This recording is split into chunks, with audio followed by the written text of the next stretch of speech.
pagi anak-anak yang terkasih dalam Kristus. Gimana kabarnya anak-anak? Berharap semua dalam kondisi baik, sehat, dan selalu ceria. Ya. Anak kelas 2 yang terkasih, pada hari ini kita belajar tentang berdoa kepada Allah. Yang tentunya dalam pembelajaran ini kita diajak untuk mampu merasakan suara hati kita, mampu merasakan bisikan-bisikan Roh Kudus, sehingga kita bisa bersyukur kepada Allah dengan berbagai macam doa, ungkapan hati kita kepada Tuhan. Dan di situ kita juga akan diajari untuk bagaimana kita bisa disiplin dalam berdoa. Ya, sebelum tidur, bangun tidur, ya. Sebelum makan, sudah makan, setidaknya kita berdoa, mau perjalanan, mau sekolah. Dan pada hari ini pula Pak juga yakin bahwa anak-anak sudah mengawali pembelajaran hari ini dengan berdoa. Nah, hari ini anak-anak kita mengenal tentang satu tokoh pendoa yang hebat. Tokoh ini bernama Santa Teresia dari Avila. Avila itu mana? Avila ini letaknya di Spanyol. Nah, jadi kisahnya seperti ini. Santa Teresia itu dilahirkan di Avila di negara Spanyol pada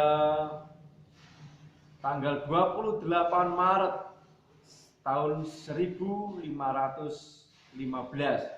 Nah, dia lahir sebagai seorang gadis kecil di rumah keluarganya, ini keluarga yang kaya raya. Dia punya latar belakang keluarga yang sangat kaya raya. Teresia dan kakaknya sering sekali suka membaca buku-buku para kudus, Santo Santa, dan juga para martir. Teresia dan kakaknya suatu saat dia pergi ke rumahnya. Dia sangat ingin menjadi martir. Apa sih martir? Martir ini adalah sosok yang punya iman yang teguh kepada Tuhan dan dia rela mati atau wafat demi imannya, demi Tuhan. Nah, dia rela mengorbankan dirinya demi Yesus Kristus. Pasti anak-anak juga akan bertanya, mengapa kok ada nama Santa atau Santo? Ya, Santa atau Santo itu adalah kata santus, artinya kudus, suci. Cara hidupnya mereka ini mampu menjadi teladan bagi sesamanya. Nah, baik, lanjutkan tentang kisah Teresia tadi. Lalu pada perjalanannya ia keluar dari rumah, dia ketemu oleh pamannya. Lalu pamannya tahu, sehingga Teresia dan kakaknya diajak untuk pulang kembali ke rumah. Karena dia khawatir kalau terjadi apa-apa. Ya, karena keluarganya khawatir. Namun Teresia dan kakaknya ini bernama Rodrigo, ya. Anaknya, maksudnya kakaknya. Setelah dia pulang, dia tidak berhenti di situ. Mereka berdua, Teresia dan kakaknya ini punya keinginan lain, yaitu menjadi pertapa. Setelah dia punya keinginan menjadi pertapa, dia ingin membangun tempat untuk berdoa, membangun tempat sendiri untuk berdoa, menyendiri. Tetapi dia gagal, lagi-lagi gagal, tidak berhasil, karena Teresia tidak bisa membangun gubuk yang dia impikan. Ini rasanya mengharukan sekali, ya. Dia ingin berdoa, tetapi dia butuh suatu tempat gubuk, tetapi dia tidak bisa membangun. Nah, dari situ Teresia semakin lama tumbuh menjadi anak atau menjadi remaja seperti remaja yang lain.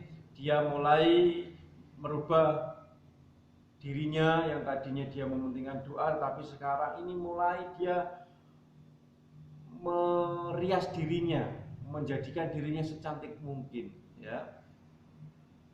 Tetapi ternyata tidak berhenti di situ. Walaupun dia belajar untuk merias diri, dia ternyata tidak lupa untuk mencapai impiannya. Dia tidak lupa untuk selalu hidup dalam doa. Sehingga pada suatu waktu dia membaca buku Santo Hieronymus. Dari kisah yang hebat Santo Hieronymus, dia sangat terkesan. Santa Teresia ini terkesan dan ingin mengikuti lagi seperti pada masa kanak-kanak tadi. Dia ingin membaktikan diri sehingga Santa Teresia masuk dalam biara, dalam suatu biara. Nah, pada saat itu anak-anak terkasih, Santa Teresia ini berdoa kepada Tuhan. Seringkali meluangkan waktu. Walaupun dia punya penyakit, menyadap penyakit yang luar biasa, yang mungkin bisa mematikan, tetapi dalam kisah tersebut tidak disebutkan penyakit apa. Santa Teresia tekun berdoa, tapi pada suatu saat dia juga menyadari bahwa dirinya tidak bisa berdoa, dirinya merasakan kosong, hampa dalam berdoa. Sehingga dia ketika menyadari itu, dia kembali lagi kepada jalan, bahwa saya akan membaktikan diri saya seutuhnya kepada Tuhan. Dia mengorbankan dirinya untuk melakukan segala sesuatu. Yang terpenting adalah Tuhan. Dia ingin memfokuskan dirinya kepada Tuhan. Nah, anak yang terkasih, ternyata Tuhan tidak diam. Tuhan memberikan karunia yang besar kepada Santa Teresia, yaitu bagaimana Tuhan memberikan karunia agar Teresia ini mampu mendengarkan atau bisa berbicara dengan Tuhan. Luar biasa bukan? Ya kan? Santa Teresia dari Avila ini mulai fokus dalam berkarya. Dia mampu mendirikan biara-biara yang dinamakan biara-biara Karmelit, atau mungkin anak-anak tahu Suster Karmel, Pastor Karmel. Mulai biara-biara dibangun oleh Santa Teresia dari Avila. Nah, setelah itu Santa Teresia ini mampu juga memberikan teladan bagi pengikut-pengikutnya.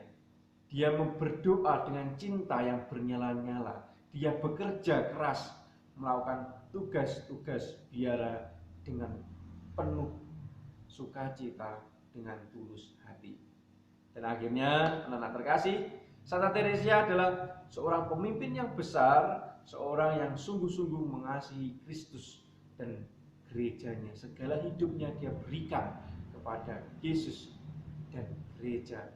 Lalu dia wafat pada tahun 1582 dan dinyatakan kudus oleh Paus Gregorius ke-15. Dan pada tahun 1622 dia sungguh-sungguh dinyatakan santa atau orang kudus. Dan pada tahun 1770 dia digelari pujangga gereja oleh Paus Paulus ke-6. Dia digelari pujangga gereja yang dinamakan pejuang gereja, hidup bakti dalam gereja. Demikian anak-anak kisah dari Santa Teresia. Di situ kita akan belajar bagaimana memiliki kepercayaan.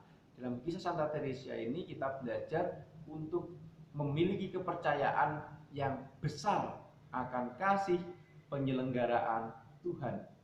Santa Teresia pun menulis bahwa seorang yang memiliki Tuhan tidak akan kekurangan sesuatu pun. Ketika kita mampu menghadirkan diri kita, mampu menghadirkan Tuhan dalam diri kita, kita akan selalu cukup. Tuhan yang selalu mencukupkan apa yang kita butuhkan. Dan Santa Teresia menjelaskan arti doa sebagai ungkapan hati, suatu pandangan sederhana ke surga. Kalau kita berdoa, kita mengungkapkan isi hati kita, mengungkapkan syukur, permohonan, dan harapan-harapan kita. Sehingga kita mampu bertumbuh dalam cinta kasih di tengah pencobaan dan di tengah kegembiraan yang ada di dalam hidup kita. Dan marilah anak terkasih, kita memberikan cinta kasih kepada teman kita, papa mama kita, saudara-saudara kita, dengan senyuman anak-anak semuanya, dengan hati yang mampu membantu satu sama lain. Tuhan anak terkasih, semoga pembelajaran ini mampu bermanfaat, mampu menggali hidup doa anak-anak semua, dan juga dapat saling membantu, saling mengasihi satu sama lain. Berkat Tuhan menyertai kita semua. Amin.